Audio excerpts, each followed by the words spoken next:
Assalamualaikum warahmatullahi wabarakatuh. Kami dari kelompok 5 yang beranggotakan saya sendiri, Ayang Amanda Putri, Firria Alnindita, Yoga Bagus Prasetya, dan Sihab akan menjelaskan bab 14, yaitu tentang konflik dan negosiasi. Pada bab ini, kita akan mempelajari tentang perbedaan pandangan atas konflik di antara para tradisional dan yang interaksionis. Yang kedua, menggambarkan 3 tipe konflik dan 2 lokus konflik. Yang ketiga, menguraikan proses konflik. Selanjutnya, membedakan perundingan yang distributif dan integratif, menerapkan 5 tahap dalam proses negosiasi, memperlihatkan bagaimana perbedaan individual mempengaruhi negosiasi, dan yang terakhir yaitu menilai peranan dan fungsi dari negosiasi dengan pihak ketiga. Masuk materi yang pertama yaitu definisi konflik.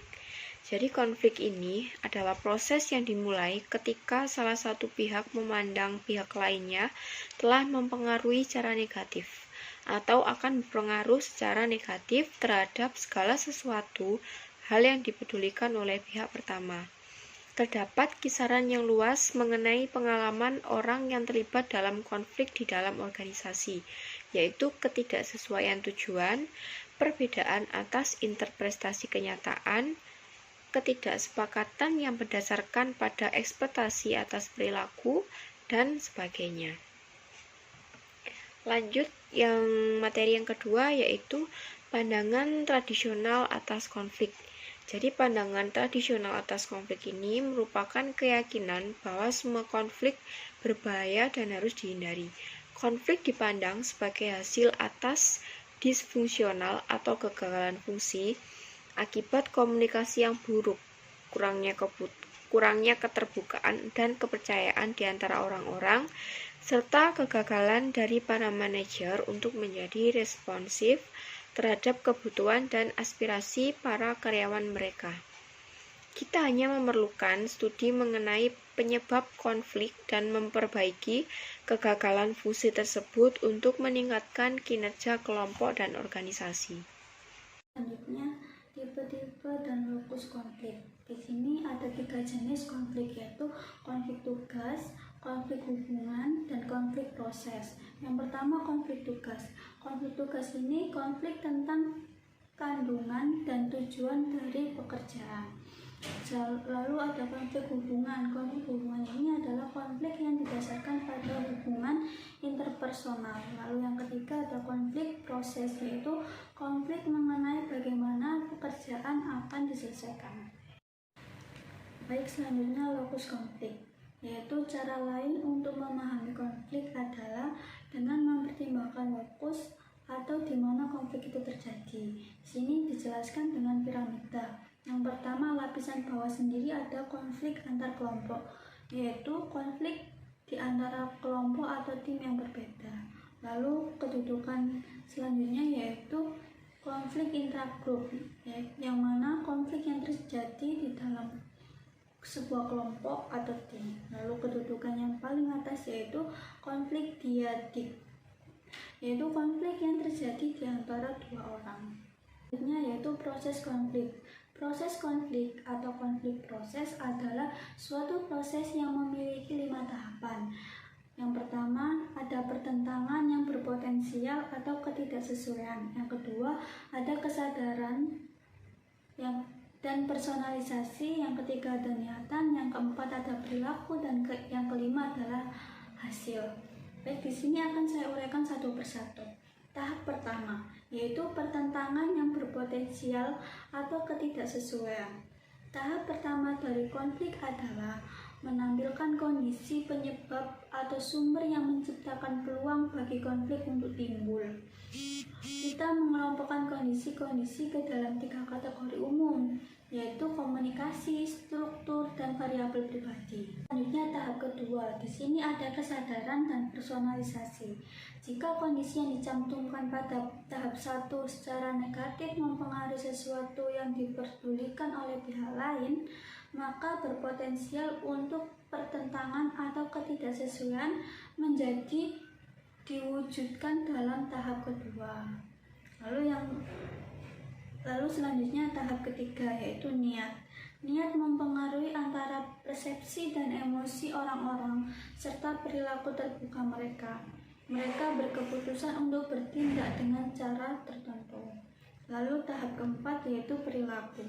Tahap perilaku meliputi pernyataan, tindakan, dan reaksi yang dibuat oleh para pihak yang sedang berkonflik, biasanya sebagai upaya terang-terangan untuk mengimplementasikan niat mereka sendiri. Lalu tahap kelima, yaitu hasil. Aksi, reaksi yang saling mempengaruhi di antara para pihak yang sedang berkonflik menciptakan konsekuensi.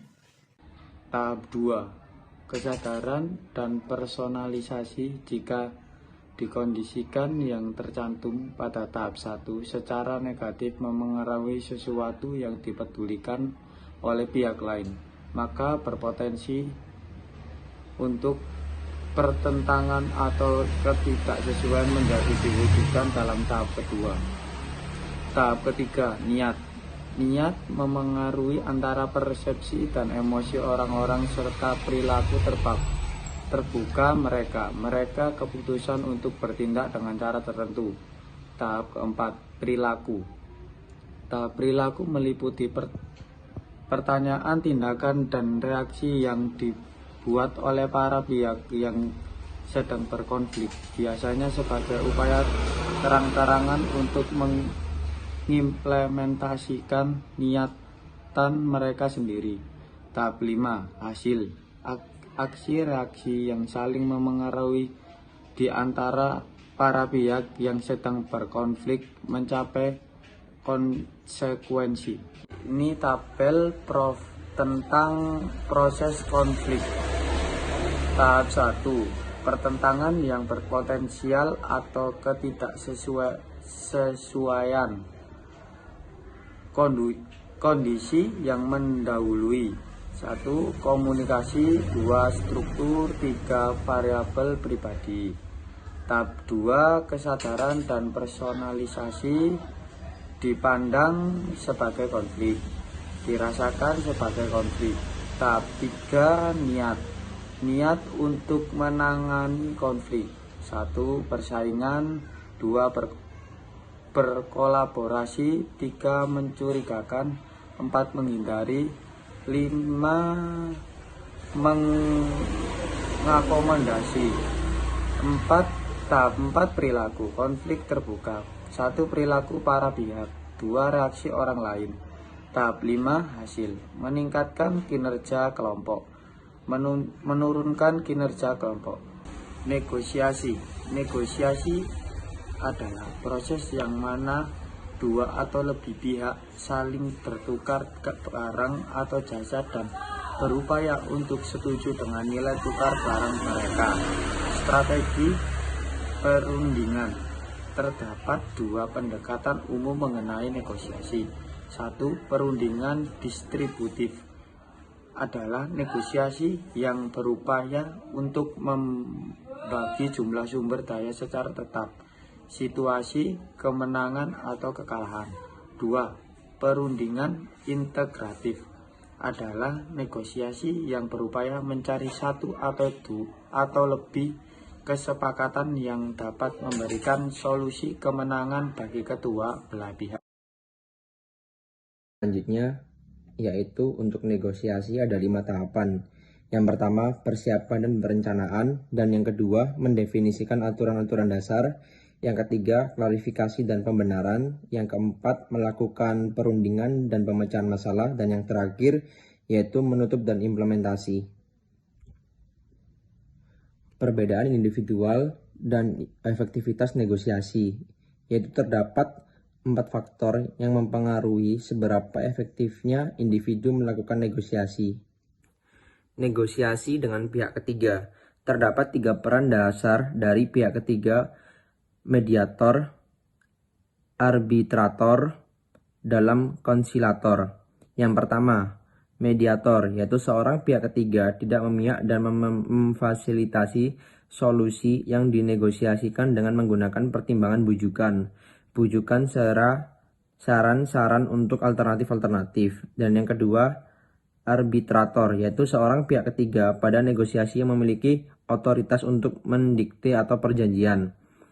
Yang ketiga ada konsilator, yaitu seorang pihak ketiga yang terpercaya yang menyediakan kaitan komunikasi secara informal di antara negosiasi dengan lawan.